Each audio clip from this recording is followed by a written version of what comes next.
Hello. President Trump has said the US will end its war against Iran in the next 2 to 3 weeks, with or without a deal. He's due to deliver an address to the nation on Wednesday evening. He said Washington had achieved its war aims of regime change and ensuring Iran couldn't develop nuclear arms. Earlier, the Iranian President Masoud Pezeshkian is reported to have said his country is willing to end the war if it receives guarantees the conflict won't be restarted.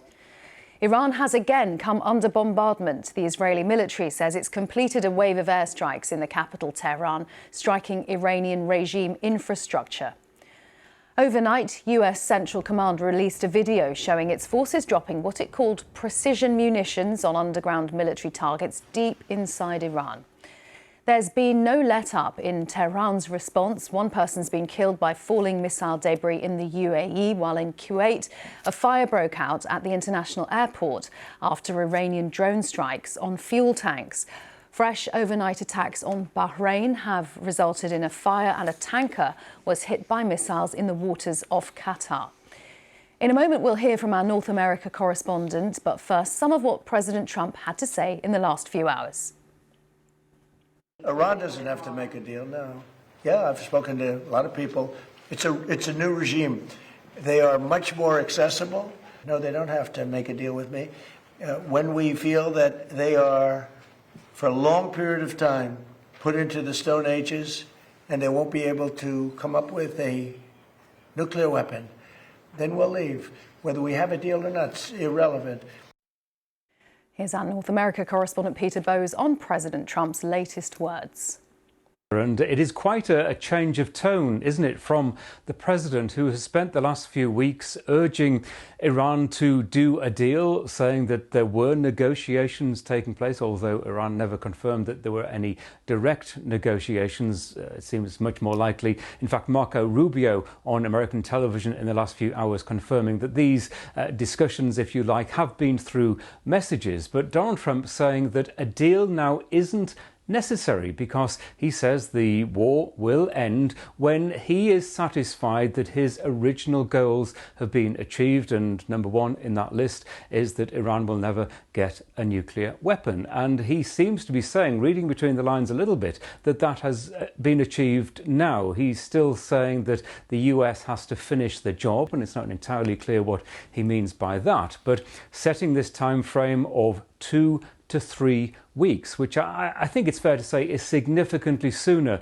than many people had feared, looking at how things have been moving over the last couple of weeks. But the president seemingly quite certain about this, and he says one of the immediate effects immediately will be that fuel prices will drop significantly. Peter Bowes. Israel has also bombarded Lebanon with heavier airstrikes in the past few hours. Israel says it's killed a Hezbollah commander and what it called another senior terrorist in 2 separate strikes around the capital, Beirut. Lebanese state media reporting an Israeli drone attack on a car south of the city. Earlier, the Lebanese Ministry of Health said 8 people had been killed in Israeli strikes in the south of the country on Tuesday, including 1 paramedic. Our correspondent in Lebanon, Lina Sinjab, explains how the unpredictability of the attacks is making it difficult for people living there to find shelter. The problem is the attacks that are not in areas that people know will happen, whether in the south of the country or in the southern suburb of Beirut. Yesterday and throughout the night there were several attacks in areas that people consider as safe areas. You know, one in Mansouriya, which is a predominantly Christian neighborhood, another in Al-Janah neighborhood that happened pretty much after midnight. Apparently, 2 vehicles were hit. We're not sure if this is these are the attacks that the Israelis are talking about, but this is the kind of attack that make people very concerned about their safety because they come unannounced. They're targeting areas condensed with civilians. They are not in Hezbollah-controlled area, and usually casualties also include civilians who have nothing to do with this war. At a time that the government also said more than 1,200 have been killed right now until this moment in this war, and more displaced. The number exceeded 1.2 million of people displaced. So if you're running away from your area because it's declared a war zone to reach a safe area, and then this area is targeted, it confirms that nowhere is safe in Lebanon.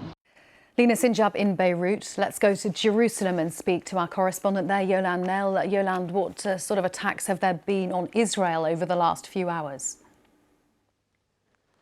Well, there was a long lull in the incoming Iranian missiles, but that ended this morning with, sirens going off 4 times in the space of a few hours, particularly the center of Israel really being targeted by those Iranian launches. At least one of them was carrying a cluster warhead, and we've got reports of damage as a result of that. About a dozen people injured, including a 10-year-old girl in the mainly ultra-Orthodox town of Bnei Brak, which is close to Tel Aviv. And there was also, for the second time in this war, a launch confirmed by the Houthis in Yemen. After they joined on the side of Iran. We're not getting any reports of injuries as a result of that. It seems it was intercepted. But this coming after the Israeli military made that short announcement saying that it was targeting infrastructure in Tehran in its latest wave of strikes overnight. The reports that are coming from the Iranian capital, people saying they were woken up at about 5:30 local time by very large explosions, plumes of smoke from different locations in the city, and also reports of an attack for the port in Bandar Abbas, which is in that strategically important location on the Strait of Hormuz. And we've heard President Trump, Yolande, saying that the US will leave Iran in 2 to 3 weeks. This war will end. What would that mean for Israel's war in Iran and Lebanon? I mean, really, at the moment, Israeli media are picking over that statement by the president. It'll come at a time when it's just at the beginning of the Jewish Passover holiday. So we already had an address by the Israeli prime minister ahead of that, saying that the Iranian regime was being pulverized, that an existential threat to Israel had been removed. And he hinted at new alliances that Israel was forming, seemingly with Arab Gulf countries. Of course, at the moment, while Israel does have ties with Bahrain and with the United Arab Emirates, it doesn't with Kuwait, with Oman, with Qatar, and of course with Saudi Arabia. It's not clear if that will change in the future, but there are some Israeli analysts looking at this and saying, even if this war does stop tomorrow, as far as the Americans are concerned, it's going to be something that Israel has to continue to deal with. There will be a continuing threat posed to Israel as the Iranian regime seeks to rebuild its capabilities, and they're suggesting that there could be, new defense alliances with Arab Gulf states in this region as they face this sort of common enemy. Otherwise, other commentators are also pointing out this could be some kind of elaborate ruse from President Trump. They're saying that there were those thousands of troops that we know about that were moved to the Middle East in recent days, and that this could still leave room for some sort of limited ground operation, quite targeted in Iran, before President Trump leaves this region, as he puts it. Yolande, thank you. Yolande Nell in Jerusalem.